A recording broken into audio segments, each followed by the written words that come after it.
إن الحمد لله نحمده ونستعينه ونستغفره ونؤمن به ونتوكل عليه ونعوذ بالله من شرور أنفسنا ومن سيئات أعمالنا من يهده الله فلا مضل له ومن يضلله فلا هادي له ونشهد أن لا إله إلا الله وحده لا شريك له ونشهد أن سيدنا مولانا محمدًا عبده ورسوله أرسله بالحق بشيرا ونذيرا صلى الله تعالى عليه وعلى آله وأصحابه وبارك وسلم تسليما كثيرا كثيرا أما بعد فأعوذ بالله من الشيطان الرجيم بسم الله الرحمن الرحيم فلما بلغ معه السعي قال يا بني إني أرى في المنام أني أذبحك فانظر ماذا ترى قال يا أبت افعل ما تؤمر ستجدني إن شاء الله من الصابرين فلما أسلما وتله للجبين وناديناه أي يا إبراهيم قد صدقت الرؤيا إنا كذلك نجزي المحسنين صدق الله العظيم ونحن على ذلك من الشاهدين والشاكرين اللهم صل على محمد وعلى آل محمد كما صليت على إبراهيم وعلى آل إبراهيم إنك حميد مجيد اللهم بارك على محمد وعلى آل محمد كما باركت على إبراهيم وعلى آل إبراهيم إنك حميد مجيد سبحانك لا علم لنا إلا ما علمتنا اللهم انفعنا بما علمتنا فعلمنا ما ينفعنا فعلمنا ما ينفعنا فعلمنا ما ينفعنا وزدنا علما رب اشرح لي صدري ويسر لي أمري واحلل عقدة من لساني يفقهوا قولي اللهم طهر قلوبنا عن غيرك ونبر قلوبنا بنور معرفتك ربنا تقبل منا إنك أنت السميع العليم وتب علينا إنك أنت التواب الرحيم সমস্ত প্রশংসা সেই মহান রব্বুল আলামিনের জন্য যিনি আমাদেরকে আজকের এই পবিত্র জুমার দিনে জুমার নামাজ পড়তে আসার তৌফিক দান করেছেন এই জন্য আমরা সবাই বলি আলহামদুলিল্লাহ।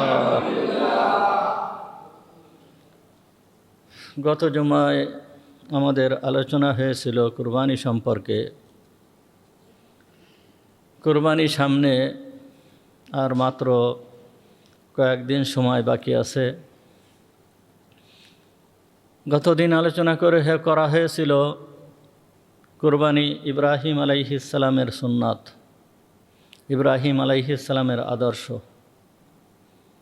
আল্লাহ তাআলা তার খলিলকে বিভিন্নভাবে পরীক্ষা করেছিলেন, আর সেই পরীক্ষায় আল্লাহ তাআলার এই খলিল কৃতিত্বের সঙ্গে সফলকাম হয়েছিলেন। এই জন্য আল্লাহ তাআলা কালামুল্লাহ শরীফের ভিতরে পরিষ্কারভাবে হযরত ইব্রাহিম আলাইহিস সালাম সম্পর্কে বলতেছেন, ওয়াইজ ইবতালা ইব্রাহিম রাব্বুহু বিকালিমাতিন ফাআতাম্মাহুন্না। আল্লাহ তাআলা বলতেছেন, ইব্রাহিমকে যখন তার প্রভু পরীক্ষা করল, পরীক্ষা কয়েকটা বিষয়ে পরীক্ষা, একটা বিষয়ে পরীক্ষা না, অনেক বিষয়ে পরীক্ষা, তখন ফাআতাম্মাহুন্না আল্লাহ বলতেছেন যে সে এই সবগুলোকে পরিপূর্ণভাবে পূর্ণ করেছিল, অর্থাৎ সে কৃতিত্বের সঙ্গে সফলকাম হয়েছিল। এই যেই সমস্ত পরীক্ষা ছিল, এই পরীক্ষার ভিতরের 3টা পরীক্ষা ছিল মহাপরীক্ষা। তার 1 নম্বর পরীক্ষা ছিল নিজের জীবনের উপর দিয়ে, 2 নম্বর পরীক্ষা ছিল তার নিজের স্ত্রী এবং তার সন্তানকে ওই মরুভূমির ভিতরে ধুধু প্রান্তর সেইখানে রেখে আসার ভিতর দিয়ে। 3য় নম্বর যে মহাপরীক্ষা হয়েছিল সেইটা ছিল তার নিজের সেই পুত্রকে কুরবানি করার মধ্য দিয়ে। এই উভয় পরীক্ষার ভিতরে, উভয় পরীক্ষায় হযরত ইব্রাহিম আলাইহিস সালাম কৃতিত্বের সঙ্গে সফলকাম হয়েছিলেন। আল্লামা ইবনে কাসির রহমাতুল্লাহি আলাইহি উনি তার বিখ্যাত তাফসির গ্রন্থ তাফসিরে ইবনে কাসিরের ভিতরে উনি হযরত ইব্রাহিম আলাইহিস সালাম সম্পর্কে বলছেন যে বাজালা নফসাহু লিন্নিরান, ইব্রাহিম আলাইহিস সালাম তার নিজের জীবনকে নমরুদের অগ্নিকুণ্ডে নিক্ষেপ করেছিল। নিজের জীবনকে নমরুদের কুণ্ডে নিক্ষেপ করেছিল। তাহলে জীবনের উপর দিয়ে যে মহাপরীক্ষা, এইটা অতিক্রম করে গেল। এরপরে ওয়া তাআমাহু লিযাইফান, এবং তার যেই সমস্ত মাল দৌলাত খাদ্যদ্রব্য, এইটা সে নিজের মেহমানদের জন্য ব্যয় করেছিল। ওয়া আহলাহু লিররহমান, এবং তার নিজের পরিবার পরিজনদেরকে মহান রব্বুল আলামিন রহমানের জন্য সে উৎসর্গ করেছিল। ফাহাদা খলিলুর রহমান, অতঃপর এ হয়ে গিয়েছে রহমানের খলিল, আল্লাহ তাআলার খলিল। কঠিন পরীক্ষা, কঠিন পরীক্ষা।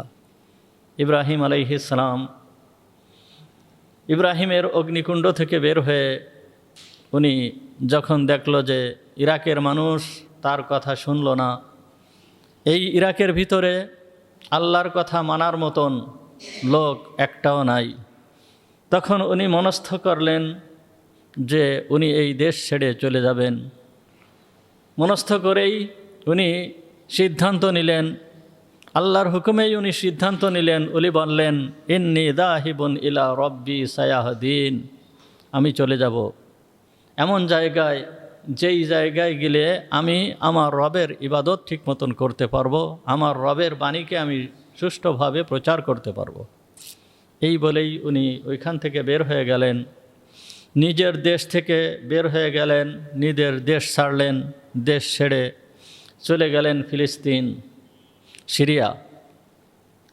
এরপরে ওইখান থেকে চলে গেলেন মিশর। মিশরের থেকে একটা ঘটনা ঘটেছিল, যেই ঘটনা সম্পর্কে আপনারা সবাই জানেন। এরপরে মিশর থেকে হযরত হাজার আলাইহিস সালামকে নিয়ে, ওনার দ্বিতীয় যে স্ত্রী হযরতে হাজার আলাইহিস সালাম, মিশর থেকে ওনাকে সঙ্গে করে নিয়ে আবার চলে আসলেন উনি ফিলিস্তিন।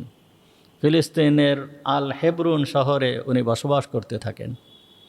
বসবাস করতে করতে এক পর্যায়ে উনি তো আল্লাহর খলিল, বৃদ্ধ হয়ে গিয়েছে, বয়স অনেক বেশি হয়ে গিয়েছে। উনি ওইখানে যাওয়ার পরেই আল্লাহর দরবারে দরখাস্ত করতেছেন, রব্বি হাবলি মিনাস সালিহিন, হে আল্লাহ, আমাকে একটা পুত্র সন্তান দান করো, যেই পুত্র সন্তানটা আমার এই কাজের ওয়ারেস হবে, আমি যেই কাজ করতেছি এই কাজগুলোর আঞ্জাম দেবে, এই রকম একজন পুত্র সন্তান তুমি আমাকে দান করো।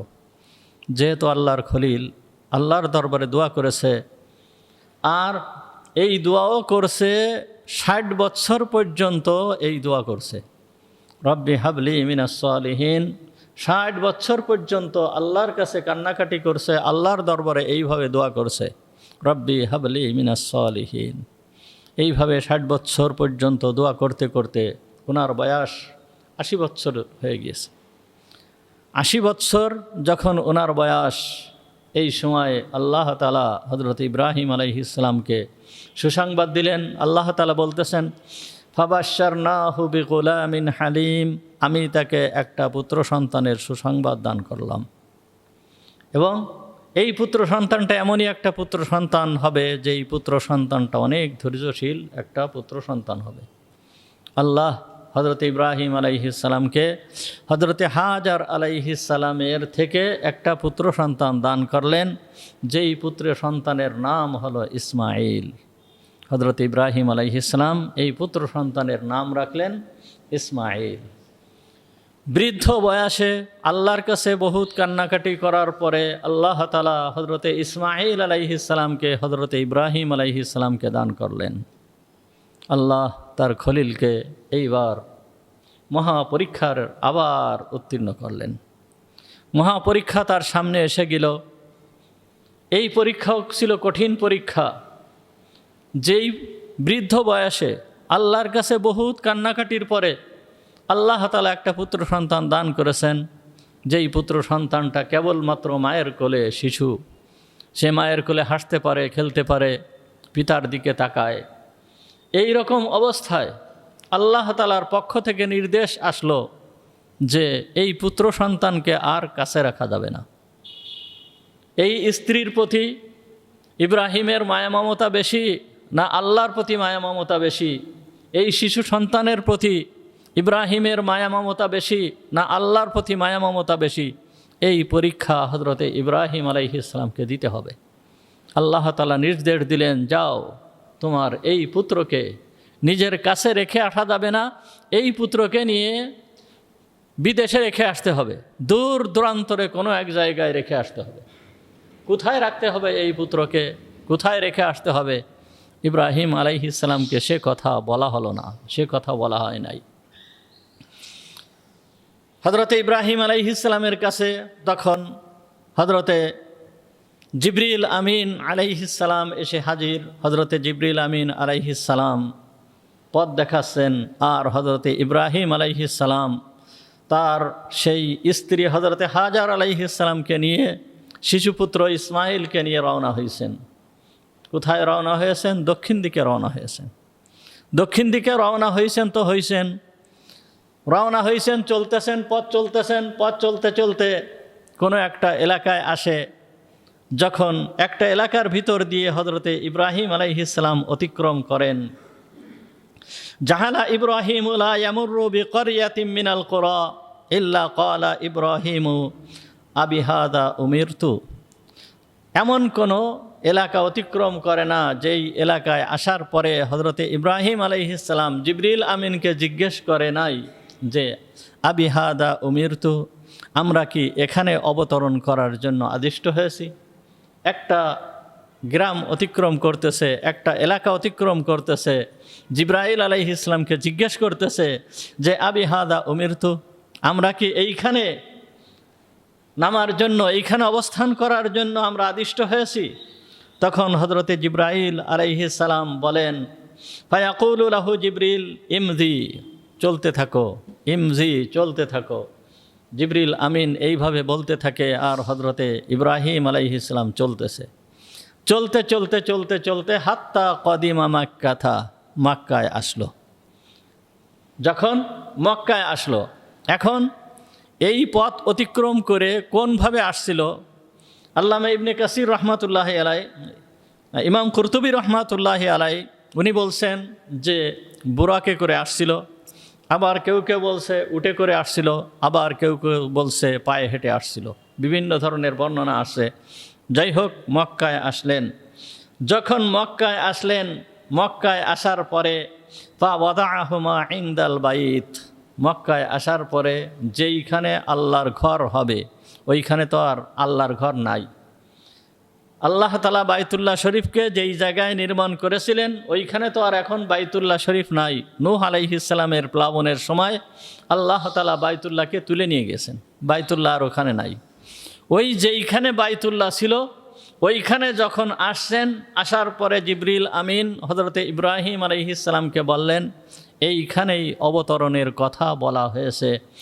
তখন হাত্তা ওয়াদাআহুমা ইনদাল বাইত, ইব্রাহিম আলাইহিস সালাম ওই দুইজনকে যেইখানে আল্লাহর ঘর, ওই আল্লাহর ঘরের পাশেই ওইখানে নামিয়ে দিলেন।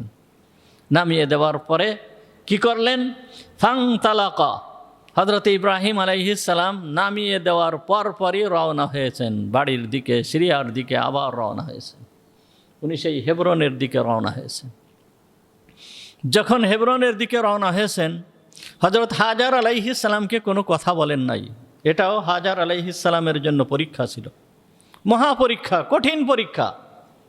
হযরতে হাজার আলাইহিস সালামের জন্য মহাপরীক্ষা, কঠিন পরীক্ষা ছিল। ওইখানে নামাই দিয়ে রওনা হয়েছেন। যখন হযরতে ইব্রাহিম আলাইহিস সালাম রওনা হয়েছেন, রওনা হওয়ার পরে হযরতে হাজার আলাইহিস সালাম হযরতে ইব্রাহিম আলাইহিস সালামকে বলতেছেন, ক্বালাত ইয়া ইব্রাহিম আইনা তাযহাব, হে ইব্রাহিম তুমি কোথায় যাচ্ছ? হে ইব্রাহিম তুমি কোথায় যাচ্ছ? ওয়া তাতরুকুনা বিহাযাল ওয়াদি, তুমি আমাদেরকে এই জায়গায় ছেড়ে যাচ্ছ, এই জায়গায় রেখে যাচ্ছ, এমন একটা জায়গা লাইসা ফিহা নাসুন ওয়ালা শাই, এমন এক জায়গায় রেখে যাচ্ছ যেই জায়গায় কোনো একটা মানুষ নাই, কোনো ঘর নাই, কোনো বাড়ি নাই, কোনো গাছ নাই, কোনো পালা নাই, কোনো ছায়া নাই, কোনো খাবার নাই, কোনো পানি নাই, এমন কি কোনো কিছুই নাই। ওয়ালা শাই, কোনো কিছুই এইখানে নাই। এই রকম একটা জায়গায় তুমি আমাদেরকে ছেড়ে যাচ্ছ, তুমি আমাদেরকে কোথায় ছেড়ে যাচ্ছ? ফাকালাত লাহু মিরারা, এই কথা হযরতে হাজার আলাইহিস সালাম ইব্রাহিম আলাইহিস সালামকে বারবার বলতেছে। আর হযরতে ইব্রাহিম আলাইহিস সালামের পিছনে পিছনে ওই শিশুপুত্র ইসমাইলকে কোলে করে নিয়ে ওনার পিছনে পিছনে চলতেছে, আর এই কথা বলতেছে যে কোথায় রেখে যাচ্ছ, কোথায় রেখে যাচ্ছ। ইব্রাহিম আলাইহিস সালামের কোনো কথা নাই, মুখ দিয়ে উনি কোনো কথা বলতেছেন না। কেন কথা বলতেছেন না? আল্লাহর পক্ষ থেকে নিষেধ রয়েছে, আল্লাহ তাআলার পক্ষ থেকে নিষেধ রয়েছে। কত বড় পরীক্ষা, চিন্তা করে দেখেন, কত বড় মহাপরীক্ষা, কোনো কথা বলতেছেন না। এইভাবে হাজার আলাইহিস সালাম ওনার পিছনে পিছনে চলতেছেন। চলতে চলতে এক পর্যায়ে হযরতে হাজার আলাইহিস সালাম তখন মনে করতেছেন যে এ তো আল্লাহর নবী, আল্লাহর হুকুম ছাড়া কোনো কাজ করেন না, তাহলে নিশ্চয়ই আল্লাহর পক্ষ থেকে আমাদেরকে এইখানে রেখে যাওয়ার জন্য আল্লাহর পক্ষ থেকে হুকুম হয়েছে। তা না হলে আল্লাহর খলিল এই রকম ধরনের কাজ কেন করবেন, কেন আমাদেরকে এইখানে রেখে যাচ্ছেন? তখন হযরতে হাজার আলাইহিস সালাম হযরতে ইব্রাহিম আলাইহিস সালামকে জিজ্ঞেস করলেন, আমারাকাল্লাহু বিহাদা, আল্লাহ তাআলা কি আপনাকে, আল্লাহ তাআলা কি তোমাকে এই জায়গায় আমাদেরকে এই স্থানে রেখে দেওয়ার জন্য নির্দেশ দিয়েছেন? তখন হযরত ইব্রাহিম আলাইহিস সালাম কোনো তাফসিরের ভিতরে লিখছেন যে হযরত ইব্রাহিম আলাইহিস সালাম শুধুমাত্র বলছেন নাম, মানে হ্যাঁ, আমাকে এইখানে রেখে যাওয়ার জন্য নির্দেশ দিয়েছেন, শুধু এতটুকু শব্দ উচ্চারণ করেছেন, নাম মানে হ্যাঁ। আবার কোনো তাফসিরের ভিতরে লিখছে যে উনি শুধুমাত্র মাথা নাড়াইছেন, হ্যাঁ সূচকভাবে মাথা নাড়াইছেন যে হ্যাঁ আল্লাহ তাআলা আমাকে এইখানে রেখে যাওয়ার জন্য নির্দেশ দিয়েছেন। যখন এই কথা বলেছেন, বলার সঙ্গে সঙ্গে হযরত হাজার আলাইহিস সালাম তার ঈমানই বা আল্লাহর প্রতি কেমন ছিল, সঙ্গে সঙ্গে হযরতে হাজার আলাইহিস সালাম তখন বললেন, ইযান লা ইউযাইউনা আল্লাহ, তাহলে আল্লাহ তাআলা আমাদেরকে ধ্বংস করবেন না। স্বামীর কাপড় ছেড়ে দিলেন, স্বামীকে ছেড়ে দিলেন। হযরত ইব্রাহিম আলাইহিস সালাম রওনা হয়ে চলে গেলেন। আর হযরতে হাজার আলাইহিস সালাম ফিরে চলে আসলেন। ফিরে এসে যেইখানে তাদেরকে নামিয়ে দিয়েছিল ওইখানে হযরতে হাজার আলাইহিস সালাম চলে আসলেন। ইব্রাহিম আলাইহিস সালাম রওনা হয়ে চলছেন, বাড়ির দিকে যাচ্ছেন। সেই হেবরন শহরের দিকে উনি রওনা হয়ে গিয়েছেন। পাহাড়ের উপর দিয়ে উঠতেছেন, আবার পাহাড়ের থেকে নামতেছেন। যেই সময় উনি পাহাড়ের থেকে নামছেন, সানিয়া নামক এই জায়গাটায় যখন আসছেন, পাহাড়ের থেকে নামছেন, নামার পরে যেই জায়গায় পাহাড় আড়াল হয়ে গিয়েছে, স্ত্রী এবং সন্তানের আড়াল হয়ে গিয়েছে, স্ত্রী আর সন্তানের আড়াল হয়ে যাওয়ার সঙ্গে সঙ্গে ওই সময়ে উনি ওই দিকে ফিরে, সেই স্ত্রী আর সন্তানের দিকে ফিরে ওই দিকে দাঁড়িয়ে মহান রবের দরবারে এবার হাত তুলেছেন, আল্লাহর দরবারে দোয়া করতেছেন। ফাকাল রব্বানা ইন্নী আসকানতু মিন যুররিয়্যাতি বিওয়াদিন গায়রা যী যারহিন ইনদা বাইতিকাল মুহাররম রব্বানা লিয়ুকিমাস সালাতা ফাজআল আফইদাতাম মিনান নাসি তাহবি ইলাইহিম ওয়ারযুকহুম মিনাস সামারাত লাআল্লাহুম ইয়াশকুরুন। এই দোয়া হযরতে ইব্রাহিম আলাইহিস সালাম করলেন। কি বলতেছেন হযরত ইব্রাহিম আলাইহিস সালাম? এই শিশুপুত্র ইসমাইলকে এখানে রাখছেন, ওনার স্ত্রীকে এখানে রাখছেন।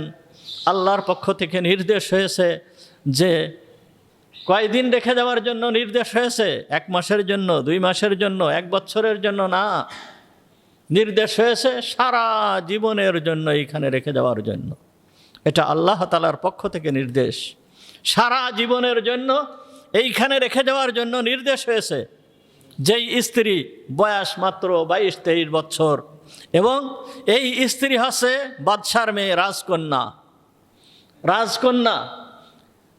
বাড়ি ওনার সিরিয়ায় আরও 2 জন স্ত্রী আছে, একজনের নাম তো সারা, আপনারা সবাই জানেন। আরও আরেকজন স্ত্রী আছে মাদিয়ানের আম্মা, তখন তো আর কোনো সন্তান হয় নাই। অন্য স্ত্রীরা আছে, কিন্তু এই স্ত্রী যেহেতু এর বয়স হচ্ছে কম, আর এই স্ত্রীর পক্ষ থেকে তার এই ফুটফুটে যে সন্তান, এই সন্তান হয়েছে, এই স্ত্রীর প্রতি মায়া বা কেমন, আর এই সন্তানের প্রতি মায়া বা কেমন। কিন্তু সমস্ত কিছুকে আল্লাহর জন্য, মহান রবের জন্য সব কিছুকে, সমস্ত মায়াকে উপেক্ষা করে মহান রবের মায়া তার ভিতরে কেমন, মহান রবের ভালোবাসা তার ভিতরে কেমন, এইটাকে হযরত ইব্রাহিম আলাইহিস সালামকে প্রমাণ করে দেখাইছেন। হযরত ইব্রাহিম আলাইহিস সালাম দোয়া করতেছেন। কি দোয়া করতেছেন? রব্বানা ইন্নী আসকানতু মিন যুররিয়্যাতি বিওয়াদিন গায়রা যী যারইন ইনদা বাইতিকাল মুহাররম। রব্বানা, হে আমার রব, হে আমাদের রব, ইন্নী আসকানতু মিন যুররিয়্যাতি, আমার কিছু পরিবারদেরকে আমি রেখে গেলাম, ইনদা বাইতিকাল মুহাররম, তোমার সম্মানীয় ঘরের নিকট, তোমার সম্মানীয় ঘরের নিকট আমার কিছু পরিবারদেরকে আমি রেখে গেলাম। অর্থাৎ ওনার সমস্ত পরিবার তো আর এখানে রাখেন নাই, ওনার একটা স্ত্রী এবং সন্তান, এই পরিবারকে উনি এখানে রেখে গেলেন। এ কথা আল্লাহর দরবারে বলতেছেন। এরপরে বলতেছেন রব্বানা লিয়ুকিমাস সালাত।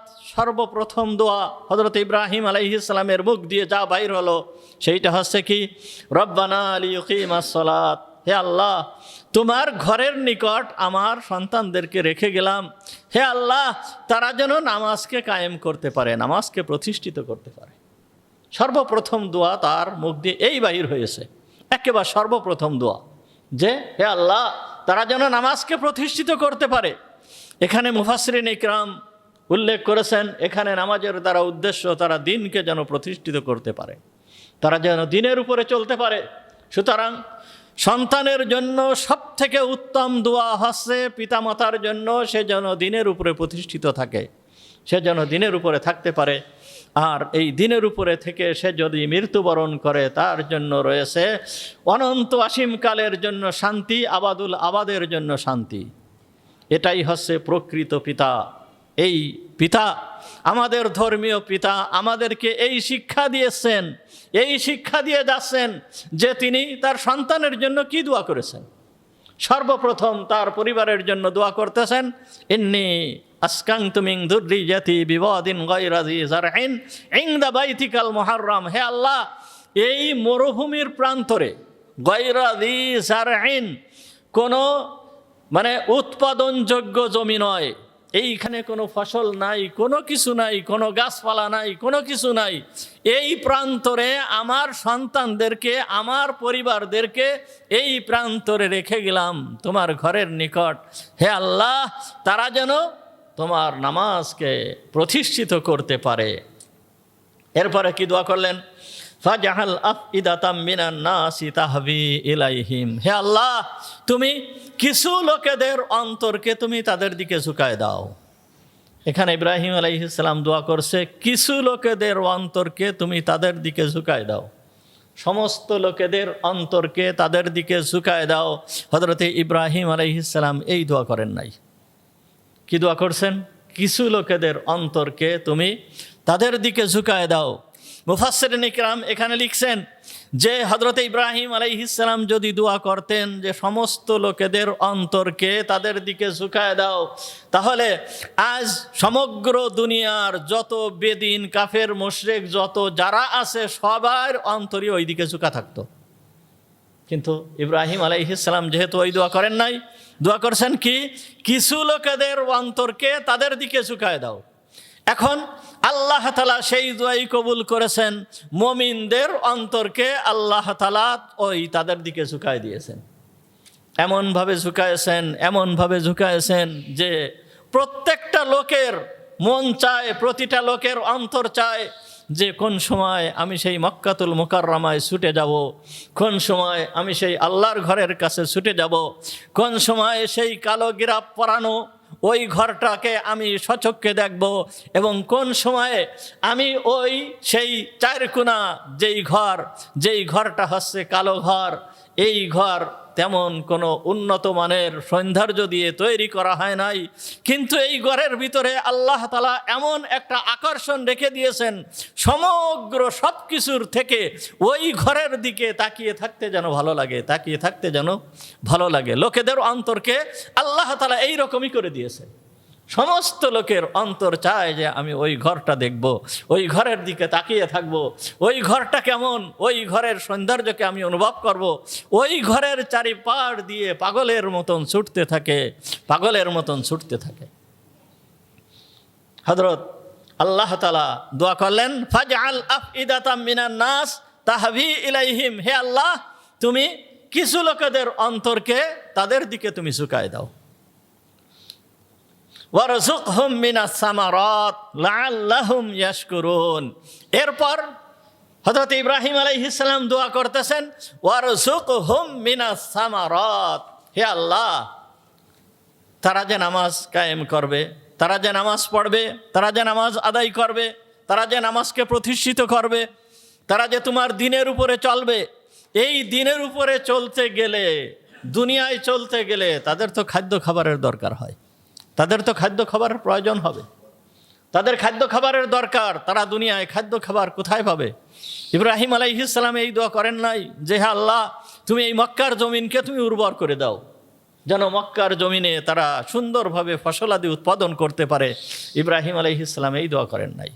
ইব্রাহিম আলাইহিস সালাম দোয়া করছেন কি ওয়ারযুকহুম মিনাস সামারাত, হে আল্লাহ তুমি তাদেরকে ফলমূল দ্বারা খাদ্য দান করো, তাদেরকে ফলমূল দ্বারা খাদ্য দান করো।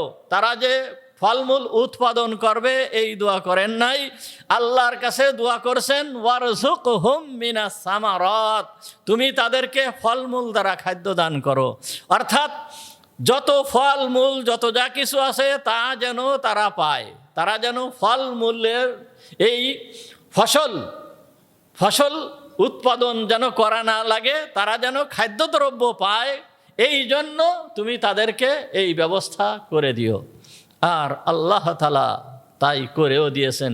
আল্লাহ তাআলা কুরআনুল কারীমের ভিতরে ইব্রাহিম আলাইহিস সালামের দোয়াকে কেমনভাবে কবুল করেছেন আল্লাহ তাআলা সেই কথা বলতেছেন। আওয়ালাম নুমাক্কিন লাহুম হারামান আমিনা, আল্লাহ বলতেছেন আমি কি এই হারাম শরীফকে, অর্থাৎ এই মক্কাতুল মুকাররমার ভিতরে এই যে হারাম আছে, এই হারাম শরীফকে আমি কি নিরাপত্তার স্থান বানাই নাই? এই স্থানকে সম্পূর্ণরূপে আল্লাহ তাআলা নিরাপদ করে দিয়েছেন। অর্থাৎ এই স্থানকে আল্লাহ তাআলা এমনভাবে নিরাপদ করেছেন যে এর চারিপাশ দিয়ে সদা সর্বদা ফেরেশতাদের দ্বারা আল্লাহ তাআলা পাহারা লাগাই দিয়েছেন। ইবলিস এই সমস্ত এলাকায় ঢুকতে পারে না, হারামের ভিতরে ঢুকতে পারে না। এই জায়গাকে আল্লাহ তাআলা এমনভাবে নিরাপদ করেছেন, এইভাবে আল্লাহ তাআলা নিরাপদ করেছেন। এবং এমনকি যেই সময়ে একটা ফিতনা সারা দুনিয়াব্যাপী বিরাজ করবে, দাজ্জালের ফিতনা, এই দাজ্জাল ও মক্কা মদিনায় ঢুকতে পারবে না। মক্কা মদিনায় দাজ্জালেরও ঢোকার কায়দাদের দিয়ে এর হেফাজতের ব্যবস্থা করেছেন। এবং আল্লাহ তাআলা আরও কি বলতেছেন, ওয়া ইউজবা ইলাইহি সামারাতু কুল্লি শাই রিজকাম মিন লাদুন্না। আল্লাহ বলতেছেন ওয়া ইউজবা ইলাইহি সামারাতু কুল্লি শাই, প্রতিটা জিনিসের ফসলকে, প্রতিটা জিনিসের ফলকে আমি ওই দিকেই প্রেরণ করি। রিজকাম মিন লাদুন্না, এটা আমার পক্ষ থেকে রিজেক, তাদের জন্য রিজেক, আল্লাহর পক্ষ থেকে তাদেরকে রিজেক দেওয়া হয়েছে। কি? প্রতিটা জিনিসের ফল, প্রত্যেকটা জিনিসের ফল তাদেরকে দেওয়া হয়।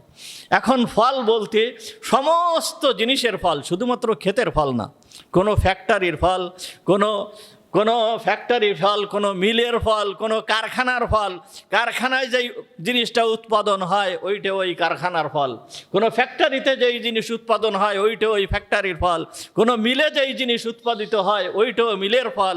এই সমস্ত কিছু আল্লাহ তাআলা ওইখানে প্রেরণ করেন। এটা আল্লাহ তাআলাই নিজেই বলতেছেন, ওয়া ইউজবা ইলাইহি সামারাতু কুল্লি শাই, প্রতিটা জিনিসের ফলকে ওই এলাকায় ওই দিকেই প্রেরণ করা হয়।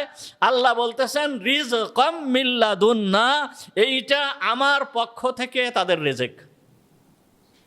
কিভাবে ইব্রাহিম আলাইহিস সালাম দোয়া করলেন যে আল্লাহ, এরা যদি তোমার দিনের উপরে চলে, দিনের উপরে থাকে, দিনের উপরে যদি থাকতে হয়, তোমার ইবাদতের ভিতর দিয়ে যদি সময় কাটাতে হয়, তারপরে এদের যদি আবার এই দুনিয়ার কাজ কারবার সব কিছু করা লাগে, তাহলে তো এই সময়টা তোমার ইবাদতের ভিতর দিয়ে কাটাতে পারবে না। সুতরাং তাদের খাদ্য খাবারের এমন ব্যবস্থা করে দাও যেন এই খাদ্য খাবারের জন্য তাদের কষ্ট না করতে হয়, তারা যেন ফলমূলের দ্বারা খাদ্য পায়। আল্লাহ তাআলা হযরত ইব্রাহিম আলাইহিস সালামের এই দোয়াকে আল্লাহ তাআলা কবুল করেছেন, আর সব কিছুকে আল্লাহ তাআলা তাদের জন্য প্রেরণ করতেছেন। হযরত ইব্রাহিম আলাইহিস সালাম এই সানিয়া নামক এই স্থানে দাঁড়িয়ে নিজের সন্তান, নিজের স্ত্রী, নিজের পরিবারের জন্য এই দোয়া করলেন। দোয়া করে হযরত ইব্রাহিম আলাইহিস সালাম ওইখান থেকে ফিরে চলে গেলেন। ইব্রাহিম আলাইহিস সালাম তো ফিরে চলে গেলেন, ফিরে চলে আসলেন, কিন্তু হযরত হাজার আলাইহিস সালামের কি অবস্থা? হযরতে হাজার আলাইহিস সালাম ইব্রাহিম আলাইহিস সালামকে ছেড়ে দিলেন। ইব্রাহিম আলাইহিস সালামকে ছেড়ে দিয়ে উনি ফিরে চলে আসলেন। ফিরে চলে আসলেন ওই শিশু পুত্রকে কোলে করে নিয়ে ফিরে আসলেন, যেইখানে হযরতে জিবরিল আমিন আলাইহিস সালাম যেইখানে নামাইয়ে দিয়েছিল ওইখানেই চলে আসলেন। হযরত ইব্রাহিম আলাইহিস সালাম হযরত হাজার আলাইহিস সালামকে সামান্য কিছু খেজুর আর একটা মশকের ভিতরে, একটা পাত্রের ভিতরে কিছু পানি এই রেখে দিয়ে হযরত ইব্রাহিম আলাইহিস সালাম চলে গেলেন। কোনো ঘর নাই, কোনো তাঁবু নাই, কোনো গাছপালা নাই, মরুভূমি, বালু এবং সেই উত্তপ্ত মরুভূমি। যারা ওই দেশে গিয়েছেন, অবস্থান করেছেন, তারা জানেন যে এই কি গরম এই মরুভূমির ভিতরে, আর এই বালুর উপরে কি গরম। এইখানে কি অবস্থায় হযরত হাজার আলাইহিস সালাম এই শিশু পুত্রকে নিয়ে অবস্থান করেছিলেন। আর হাজার আলাইহিস সালাম কেমন মানুষ ছিলেন? এই হাজার আলাইহিস সালামের পরিচয় কি আপনারা সবাই জানেন? এ তো রাজকন্যা, মিশরের সেই বাদশার মেয়ে, এ তো রাজার পরিবারের ভিতরে লালিত পালিত হয়েছে, তার জীবনটা এইভাবে লালিত পালিত হয়েছে। এই রাজকন্যা জীবনে কষ্ট করে নাই, সে রাজমহলে লালিত পালিত হয়েছে। আর এই রাজকন্যা ওইখানে ওই মরুভূমির ময়দানে আজকে যেইখানে অবস্থান করতেছে, একটা ঘর পর্যন্ত নাই, একটা গাছপালা পর্যন্ত নাই, বিন্দুমাত্র ছায়া নাই। সূর্য ডুবে গিয়েছে, সূর্য ডুবে যাওয়ার পরে যখন রাত আসছে, আলোর কি কোনো ব্যবস্থা আছে? লাইটের কোনো ব্যবস্থা আছে? কোনো কিছুই তো নাই, কোনো কিছুই নাই। ওই শিশুপুত্রকে কোলে করে নিয়ে উনি কিভাবে কাটাচ্ছেন, কোন অবস্থায় উনি কাটাচ্ছেন, কি কুরবানি চিন্তা করে দেখেন। আজ মক্কাতুল মুকাররমা, বাইতুল্লাহ, এই সব কিছুই এই পরিবারের কুরবানি। হযরত ইব্রাহিমের এই পরিবারের কুরবানি, হযরতে হাজারের কুরবানি, হযরতে ইসমাইলের কুরবানি। এই কুরবানির ফসল হচ্ছে মক্কাতুল মুকাররমা। আজ হজের সময়, হজের মৌসুমে হাজি সাহেবরা দৌড়াচ্ছে, সেই দিকে দৌড়াচ্ছে। কুরবানি কার? হজরতে ইসমাইল আলাইহিসসালামের কুরবানি, ইব্রাহিম আলাইহিসসালামের কুরবানি, হজরতে হাজার আলাইহিসসালামের কুরবানি আল্লাহ তাআলা কিয়ামত পর্যন্ত চালু করে দিয়েছেন। হজরত হাজার আলাইহিসসালাম এই শিশু পুত্রকে নিয়ে রাত্রেবেলায় কি অবস্থায় কাটাচ্ছেন? একটা লোক আছে সান্ত্বনা দেওয়ার মতন? কেউ আছে? ওই যে শিশু কাঁদতেছে, এই শিশুর কান্না শোনার মতন কোন পরিবারের মেয়ে? এই শিশুর কান্না তো আজকে শুনবে কি তার নানা, রাজা, বাদশাহ এবং আরও অন্যান্য লোকেরা শুনবে, কত কত আনন্দের ভিতর দিয়ে কাটাবে। কিন্তু সব কিছুকে বিসর্জন দিয়ে এই মরুপল্লীতে, এই সেই মরুভূমির বালুর ভিতরে এসে অবস্থান করতেছে। এই পাশে সাফা পাহাড়, এপাশে মারোয়া পাহাড়, এপাশে জাবালে আবু কুবায়েস। যেই সমস্ত ভাইয়েরা মক্কায় গিয়েছেন, হজ করার জন্য গিয়েছেন, উমরা করার জন্য গিয়েছেন, তারা দেখে আসছেন। কিন্তু সেই সাফা পাহাড় তো এখন আর নাই, কেটে সমান করে দেওয়া হয়েছে।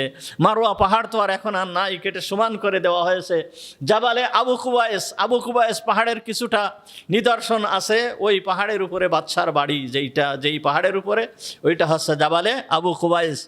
আর এ পাশে হচ্ছে জাবালে ওমরকেও কেটে এখন সমান করে দেওয়া হয়েছে। জাবালে ওমর এখন আর নাই। আমি যখন 11 সালে গিয়েছিলাম তখন দেখেছিলাম যে ওই পাহাড়কে কাটা হচ্ছে। তখনও জাবালে ওমর ছিল, তখন কাটা হচ্ছে, কেটে ওইখানে সমান করে ওইখানে হোটেল তৈরি করা হয়েছে। তাই এই যে পাহাড়, চারিপাড় দিয়ে পাহাড়, এপাশে সাফা, ওপাশে মারওয়া, এপাশে জাবালে আবু কুবায়েস, এপাশে জাবালে ওমর, আর এই পাশে আর একটা পাহাড়, যেন কি পাহাড় ছিল তার নামটা ভুলে গেলাম। এই চারিপাড় দিয়ে পাহাড়, এই পাহাড়ের মাঝখানে এই মহিলা তার এই দুগ্ধ শিশুকে কোলে করে নিয়ে কি অবস্থার ভিতর দিয়ে কাটিয়েছে, কোন অবস্থার ভিতর দিয়ে কাটাচ্ছে, রাত্র কিভাবে যাচ্ছে, রাত্র কিভাবে কাটাচ্ছে, এই মহিলার কুরবানি কেমন আমি একটু চিন্তা করে দেখি। রাত চলে গেল। রাত চলে যাওয়ার পরে যখন দিন আসলো, রাতে তো যাই হোক সূর্যের আলো নাই, সূর্যের তাপ নাই, কিন্তু দিনের বেলায় কি অবস্থা? এই বালুর ভিতরে অবস্থান করা কি সম্ভব? এই বালুর ভিতরে টিকে থাকা কি সম্ভব? কিভাবে টিকে আছে? কিভাবে সে অবস্থান করতেছে? এইভাবে 1 দিন, 2 দিন, 3 দিন, 3 দিন চললো। যে খাবার ছিল, যে পানি ছিল, 3 দিন চললো। 3 দিন পর খাবার শেষ, পানি শেষ। খাবারও শেষ হয়ে গেছে, পানিও শেষ হয়ে গেছে, আর কোনো কিছু নাই, কোনো কিছুই নাই। এই মরুভূমির ভিতরে খাবার নেই, পানি নেই, প্রচণ্ড তাপ, রৌদ্রের তাপ, আর এদিকে নিচে বালুর গরম। কি অবস্থা চিন্তা করেন। প্রচণ্ড গরমের ভিতরে আপনাকে যদি বলা হয় যে এই পিচের রাস্তার উপর দিয়ে আপনি একটু খালি পায়ে হেঁটে যান, কি সম্ভব হবে? কখনো সম্ভব না। আর ওই বালুর উপরে থাকা, অবস্থান করা কিভাবে সম্ভব হয়েছিল? কি করে সম্ভব হয়েছিল? কত কুরবানি, কি পরিমাণ কুরবানি! এমন অবস্থা হয়েছে যে ওই ছেলের কান্নার আর কান্না করার মতন এই শক্তিও নাই। এমন অবস্থা শুরু হয়েছে যে ছেলে কেমন যেন পরিবর্তন হচ্ছে। একবার ছেলের রং লাল হয়ে যাচ্ছে, একবার কালো হয়ে যাচ্ছে, এই রকম অবস্থা হয়ে গিয়েছে ছেলের এমন এক অবস্থা সৃষ্টি হয়ে গেছে। তখন উনি কি করবে? কোলে করে নিয়ে ওই সন্তানকে আর কোলে রাখতে পারেন নাই। একজন মা তার ওই সন্তানকে কিভাবে কোলে রাখবে? তখন ওই মা ওই সন্তানকে কোলের থেকে নামায় রাখছেন। নামায় রেখে কি করবে? মনে করলো যে আমি এই ছেলের মৃত্যুকে আমার সামনে আমি কিভাবে দেখব? আমার সামনে এই ছেলের মৃত্যু তো দেখা সম্ভব নয়। তখন উনি ছেলেকে রেখে ফান্তালাক, উনি চললেন। চলার পরে কোথায় চললেন? চলতেছে পূর্ব দিকে এসে এই পূর্ব দিকে একেবারে নিকটের পাহাড় হচ্ছে সাফা পাহাড়। উনি মা এই পাগলের মতন হয়ে ওই সাফা পাহাড়ের উপরে উঠে গেছেন, দেখি কোনো সাহায্য পাওয়া যায় কিনা। সাফা পাহাড়ের উপরে উঠে চারিদিকে উনি নজর করতেছেন, চারিদিকে চোখ ফিরাচ্ছেন, দেখি কোনো সাহায্য পাওয়া যায় কিনা, কাউকে পাওয়া যায় কিনা, কোনো কিছু দেখা যায় কিনা। যেহেতু উনিও ছিলেন নবীর স্ত্রী, উনি জানতেন যে এই মরু ধুধু প্রান্তরে কোনো মানুষ পাওয়া যাবে না, কোনো কিছুই নাই, মানুষ তো দূরের কথা, একটা প্রাণী পর্যন্ত নাই। ওনার অন্তরের ভিতরে আকাঙ্ক্ষা ছিল আল্লাহ তাআলা হয়তো কোনো ফেরেশতা পাঠিয়ে ওনাকে সাহায্য করবেন। এই জন্য উনি চারিদিকে তাকাচ্ছেন কোনো সাহায্য পাওয়া যায় কিনা। তখন চারিদিকে তাকাচ্ছেন কিন্তু কোনো কিছু দেখতে পেলেন না। একবার এদিকে তাকাচ্ছেন, একবার ওদিকে তাকাচ্ছেন, আর একবার ওই শিশুপুত্র ইসমাইলের দিকে তাকাচ্ছেন। এইভাবে তাকাতে তাকাতে হযরতে হাজার আলাইহিস সালাম ওই পাহাড় থেকে সাঈদা মিনাল জাবাল, উনি পাহাড় থেকে এইবার নামলেন। নেমে যখন নিচে চলে আসছেন, হাত্তা জাআতিল ওয়াদিয়া, উনি কোন জায়গায় আসলেন? নিচেই নেমে আসলেন। যখন নিচেই নেমে আসলেন, নিচেই নেমে আসার সাথে ফা রাফা তরফা রিদিহা, অতঃপর উনি নিচে এসে ওনার যে পরিধানের কাপড় ছিল ওই কাপড়টাকে একটু উঁচু করে উঠালেন, একটু উঁচু করলেন। উঁচু করে ফাসাআত কা সাইল ইনসানিল মাজহুদ, ওইখান থেকে দৌড় লাগালেন, দৌড় দিলেন। যেহেতু দৌড় দিতে গেলে কাপড়টা একটু উঁচু করে নিয়ে উনি দিলেন দৌড় দিয়ে কোথায় গেলেন? মারওয়া পাহাড়ের প্রান্তর পর্যন্ত গেলেন, মারওয়া পাহাড়ের নিচেই পর্যন্ত গেলেন। এই যে হযরতে হাজার আলাইহিস সালাম দৌড় দিয়েছিল, দেখেন এই হাজার আলাইহিস সালামের কুরবানি, এই কুরবানিকে প্রত্যেকটা বালুতে পর্যন্ত স্মরণ করতেছে, প্রত্যেকটা পাহাড় পর্যন্ত স্মরণ করতেছে। কিয়ামত পর্যন্ত এমন নিদর্শন হয়ে গিয়েছে যে যেই সমস্ত হাজিরা হজ করতে যায়, যারা উমরা করতে যায়, ওই সাফা মারওয়ার ওইখানে যেই জায়গায় হাজার আলাইহিস সালাম দৌড় দিয়েছিলেন, প্রত্যেকের দৌড়ানো লাগে, প্রত্যেকের দৌড় দিতে হয়। সব ওইখানে যাওয়ার পরে দৌড় দিতে হয়। যেহেতু এখন কোন পর্যন্ত সাফা পাহাড়ের প্রান্তর ছিল এবং কোন পর্যন্ত মারওয়া পাহাড় ছিল কেটে সমান করে দেওয়া হয়েছে এবং সেই জায়গাটা ঘর বানিয়ে এসি লাগাই দেওয়া হয়েছে, একেবারে পরিষ্কারভাবে শীতাতাপ নিয়ন্ত্রিত। কিন্তু ওই জায়গাটার নিদর্শন রেখে দেওয়া হয়েছে। ওইটা হচ্ছে কি, দুইটা বাতি, সবুজ বাতি, দুইটা সবুজ বাতি দেওয়া আছে, যে ওই দুই সবুজ বাতির মাঝখানে ওইখানে দৌড় দিতে হয়, ওইখানে দৌড় দেয়, ওইখানে দৌড়াতে হয়। প্রত্যেক হাজি এবং প্রত্যেক ওমরাকারীদের কি করতে হয়? দৌড় দিতে হয়। হযরত হাজার আলাইহিস সালাম দিলেন দৌড় দিয়ে মারওয়ার প্রান্তরে আসলেন। মারওয়ার প্রান্তরে এসে মারওয়া পাহাড়ের উপরে উঠে গেলেন। উনি মারওয়া পাহাড়ের উপরে উঠে গেলেন। মারওয়া পাহাড়ের উপরে উঠে আবার নজর করতেছেন চারিদিকে, দেখি কোনো সাহায্য পাওয়া যায় কিনা, কোনো সাহায্য পাওয়া যায় কিনা, কাউকে দেখা যায় কিনা। কিন্তু লা ইয়ারা আহাদ, লা তারা আহাদ, কিন্তু উনি কাউকে দেখতে পেলেন না। যখন দেখতে পাননি, আবার মারওয়া থেকে নামলেন। মারওয়া থেকে নেমে নিচে আসলেন। নিচে এসে আবার ওইখান থেকে দৌড় দিয়ে সাফায় গেলেন। সাফায় যেয়ে আবার সাফার উপরে উঠলেন। সাফার উপরে উঠে সাফা পাহাড়ের উপরে উঠে আবার চারিদিকে তাকালেন। তাকানোর পরে উনি দেখতেছেন কাউকে দেখা যায় কিনা, কিন্তু লা তারা আহাদ, ওইখানেও কাউকে দেখতে পেলেন না। আবার নামলেন, নেমে আবার মারওয়ায় গেলেন। এইভাবে 7 বার দৌড়াদৌড়ি করলেন।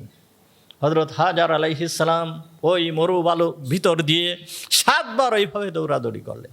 7 বার দৌড়াদৌড়ি করার পরে এরপরে যে সপ্তমবার, যেই সময় সপ্তমবার হযরত হাজার আলাইহিস সালাম মারওয়া পাহাড়ের উপরে দাঁড়ানো, উনি মারওয়া পাহাড়ের উপরে উঠছেন, শরীরে আর শক্তি নাই, শরীরে আর কি নাই? শক্তি নাই, দৌড়ানোর মতন শক্তি আর নাই। উনি তখন বসে পড়লেন। উনি বসে পড়লেন আর উনি দাঁড়াতে পারতেছেন না। কিভাবে? ওই রোদের ভিতর দিয়ে ওই 2 পাহাড়ের ভিতরে 7 বার দৌড়াদৌড়ি করছেন। শক্তি আর কোথার থেকে আসে? শক্তি থাকে কোথায়? আরও খাবার নেই, পানীয় নেই, কোনো কিছু নাই। এই অবস্থার ভিতর দিয়ে উনি ওইখানে বসে পড়লেন। দেখেন, মানুষের চেষ্টার শেষ, আল্লাহর সাহায্য আসে। মানুষের চেষ্টার শেষ, আল্লাহর সাহায্য আসে। কিন্তু আমরা মনে করি কি, আমি এ করতেছি, আমি ও করতেছি, কত কি করতেছি, আল্লাহর সাহায্য তো আসতেছে না। কিন্তু আল্লাহর সাহায্য কখন আসবে? আল্লাহর সাহায্য ঠিক ওই সময় আসবে যখন আল্লাহ সাহায্য দিতে চান। কিন্তু সেই পর্যন্ত আপনার আমার মুমিনের ধৈর্য ধারণ করতে হবে। হযরত ইব্রাহিম খলিলকে, হযরত হাজার আলাইহিস সালামকে, হযরত ইসমাইল আলাইহিস সালামকে এইভাবে কেন পরীক্ষা করালেন? কেন পরীক্ষা করালেন? এইটা আপনার আমার শিক্ষার জন্য, যে তারা আল্লাহর জন্য কি করেছে এটা শিক্ষা দেওয়ার জন্য। আমরা সামান্য একটু ইবাদত করার পরে মনে করি আল্লাহর সাহায্য কেন আসে না?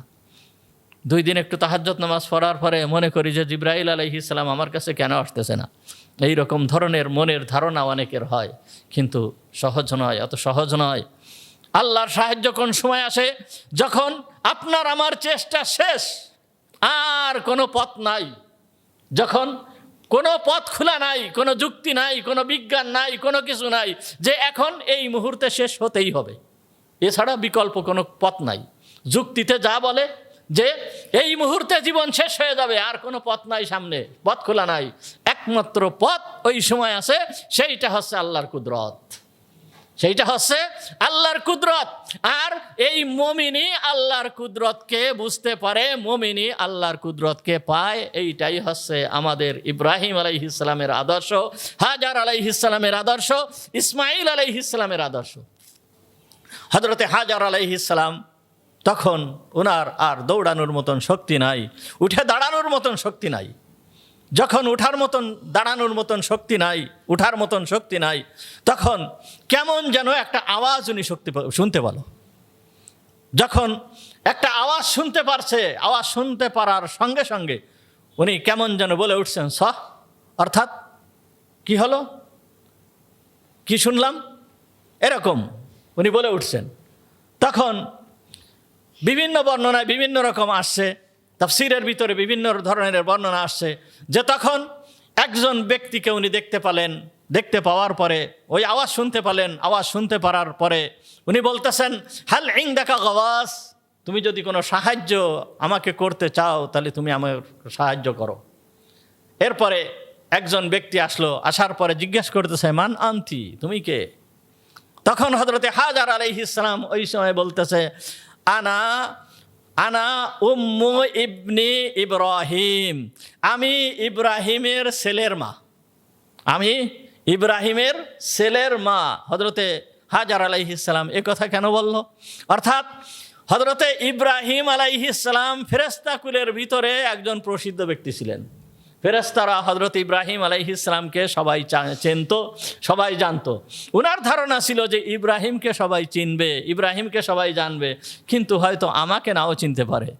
কিন্তু হাজার আলাইহিস সালাম, তোমার যে কুরবানি, তুমি যে কুরবানি করতেছো আল্লাহর জন্য, তুমি যা করতেছো আল্লাহর কি এইটা অজানা আছে? আল্লাহ এটা জানেন না? অবশ্যই আল্লাহ তাআলা জানেন। এই এক বর্ণনা। আর এক বর্ণনা আছে যে উনি যখন এই আওয়াজ শুনলেন, আওয়াজ শোনার সঙ্গে সঙ্গে উনি উঠে দাঁড়ালেন। উঠে দাঁড়ায় হযরতে ইসমাইল আলাইহিস সালামের দিকে তাকালেন। ইসমাইল আলাইহিস সালামের দিকে তাকানোর পরে দেখেন ওই ইসমাইল আলাইহিস সালামের ওইখানে একজন সুদর্শন যুবক দাঁড়িয়ে আছে। তখন উনি ওই জায়গায় ওই যুবককে দেখে উনি খুশিতে ওইখান থেকে, মারওয়া পাহাড়ের ওইখান থেকে নেমে চলে আসলেন। যখন নেমে আসলেন, নেমে আসার পরে ওইখানে যখন আসলেন, আসার পরে ওইখানে আসার পরে দেখলেন যে 3টা বর্ণনা আছে, কয়েকটা বর্ণনা আছে। একটা বর্ণনায় আছে যে ওই ফেরেশতা হযরত জিবরিল আমিন ফেরেশতা, ওই ফেরেশতা হযরত ওইখানে নিজের পর দিয়ে, নিজের পাখা দিয়ে মাটিতে আঘাত করলো। মাটিতে আঘাত করার সঙ্গে সঙ্গে ওইখান থেকে পানি ওঠা শুরু হলো। আবার বর্ণনা আছে যে ওই ফেরেশতা নিজের পা দিয়ে আঘাত করলো, ওইখান থেকে পানি উঠা শুরু করলো। আবার বর্ণনা আছে যে ওই ফেরেশতা হাত দিয়ে ওইখান থেকে একটু মাটি উঠালো, ওইখান থেকে পানি উঠা শুরু করলো। আবার বর্ণনা আছে যে ইসমাইল আলাইহিস সালামের পায়ের গোড়ালি যেইখানে ছিল ঠিক ওই জায়গায় পায়ের গোড়ালির ওইখান থেকে পানি উঠা শুরু হলো। যখন পানি উঠা শুরু হয়েছে, পানি দেখে, মরুভূমির ভিতরে পানি দেখে হযরত হাজার আলাইহিস সালাম ওনার কাছে যেই পাত্রটা ছিল ওই পাত্র ভরলেন, নিজে পানি পান করলেন এবং শিশুপুত্র ইসমাইলকে পানি পান করালেন এবং চারিপাশ দিয়ে এই পানিকে বালি দিয়ে, পাথর দিয়ে দিয়ে বাঁধতে লাগলেন। এবং উনি ওই সময় ওই ইব্রানি ভাষা, ওনার যে ভাষা ছিল ওই ভাষায় উনি বলতেছেন সাম সাম, অর্থাৎ একত্রিত হয়ে যাও, একত্রিত হয়ে যাও, এইভাবে এই শব্দ উচ্চারণ করলেন। এই জন্য ওই কূপের নাম, যেই পানির নাম, ওই পানির নাম হয়েছে, ওই কূপের নাম হয়েছে জমজম কূপ। হযরতে ইব্রাহিম, হযরতে হাজার আলাইহিস সালাম, হযরতে ইসমাইল আলাইহিস সালামের কুরবানির ফসল আজ এই জমজম কূপ। কতটুকু কুরবানি করছে? জীবন দিয়েছে, জীবন দিয়ে কুরবানি করেছে হযরত ইসমাঈল আলাইহিস সালাম, হযরত হাজার আলাইহিস সালাম। এই কুরবানির ফসল হিসেবে আল্লাহ তাআলা তাদের প্রতিদান তো আখিরাতে দিবেন, তো দিবেন। কেমন দিয়া দিবেন? যে এমন একটা নিদর্শন আল্লাহ তাআলা সৃষ্টি করে দিয়েছেন, যেই কূপের পানি আজ প্রত্যেক দিন এত পরিমাণ পানি এই কূপের থেকে মানুষ পান করে, পৃথিবীর কোনো স্থান থেকে এই পরিমাণ পানি কেউ পান করে না। কি এই কূপের থেকে যেই পরিমাণ পানি পান করে মানুষ, কোনো কূপের থেকে কি এই পরিমাণ পানি কেউ পান করে? কোনো কূপের থেকে এই পরিমাণ পানি পান করে না। প্রত্যেক দিন এই কূপের থেকে, প্রত্যেক দিন এই কূপের থেকে 59,000 লিটার, 59,000 কোটি লিটার, 59,000 কোটি লিটার পানি প্রত্যেক দিন এই কূপ থেকে তোলা হয়। এই পানি পাইপ দিয়ে তোলা হচ্ছে, পাইপ দিয়ে তোলা হচ্ছে। পানি কিভাবে আসতেছে? যেই দিকে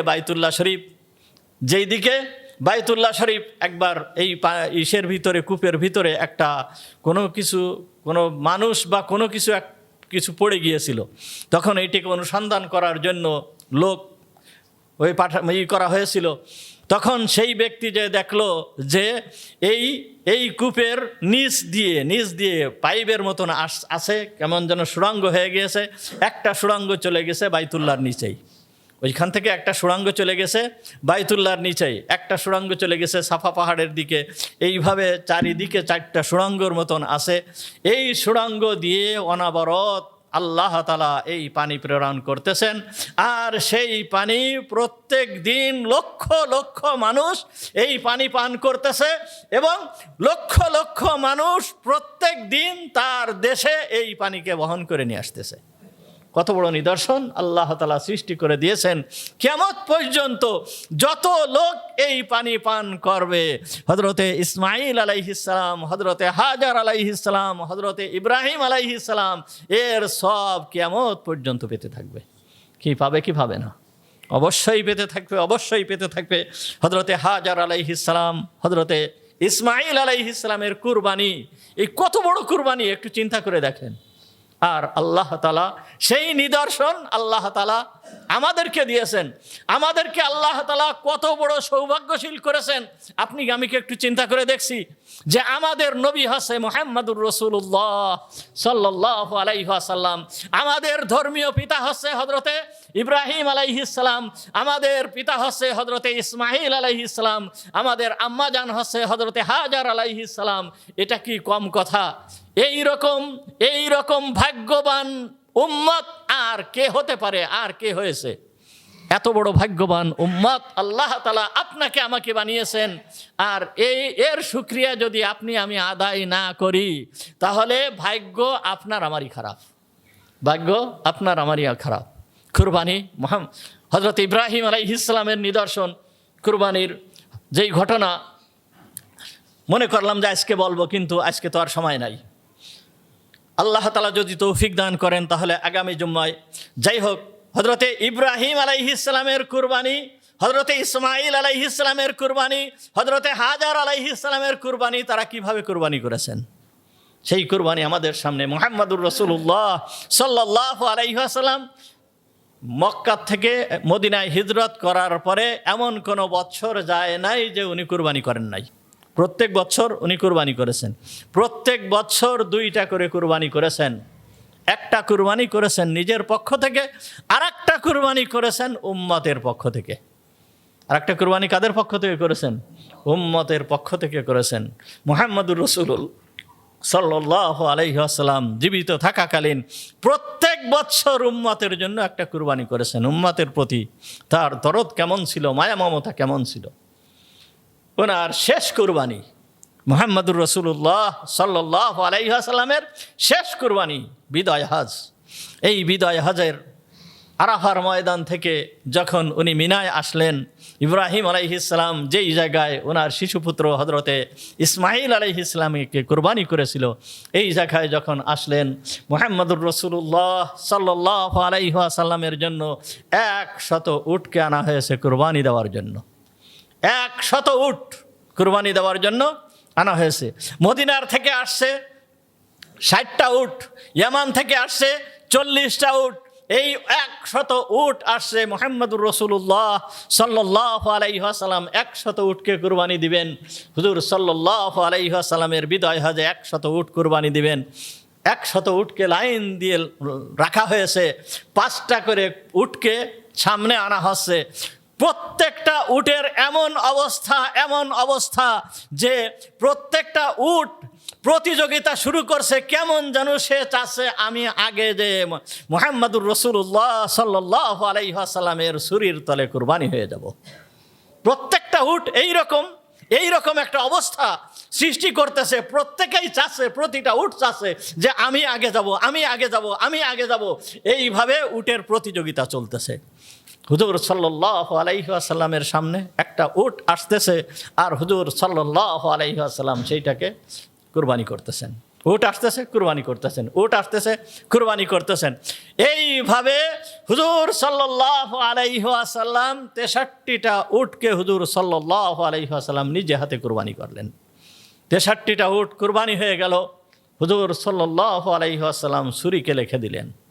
এরপরে এই উটের যে প্রতিযোগিতা এইটা বন্ধ হয়ে গেল।